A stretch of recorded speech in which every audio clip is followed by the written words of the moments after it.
ادب بهتر از گنج قارون بود، فزونتر ز ملک فریدون بود. بزرگان نکردند پروای مال، که اموال را هست رو در زوال. اینان سوی علم و ادب تافتند، که نامی نکو از ادب یافتند. ابوالقاسم فردوسی. جامه را بر تن نشاید دوختن، باید از مردان ادب آموختن. فریدالدین عطار. هر که مشهور شد به بی ادبی، دیگر از وی امید خیر مدار. آب که سر گذشت در جیحون، چی به دست چی نیزه چی هزار. سعدی شیرازی. ادب خواهی ز حد بیرون منی پای، ز هر جانب که خواهی در میان آی. حاقانی شیروانی.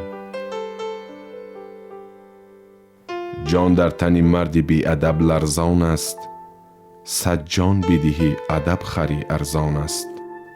از بی ادبی کسی به مقصد نرسید، زیرا که ادب تاج سری مردان است. عبدالرحمن جامی.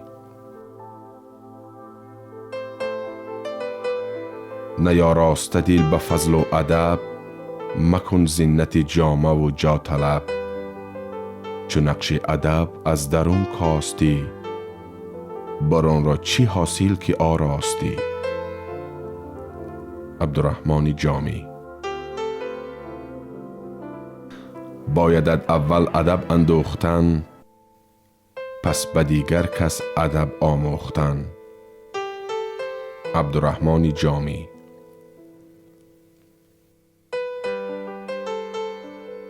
ادب بر روی هر شخصی نگه دار، کسی را از کسی کمتر مپندار.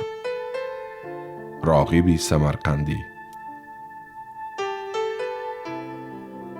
آن را که بود کامل مشق آداب، بر وضع سبکسران مگیرید حساب. آمیزش یکدیگر چی امکان دارد، گوهر هرچند حل نمایند به آب. بدرالدین هلالی.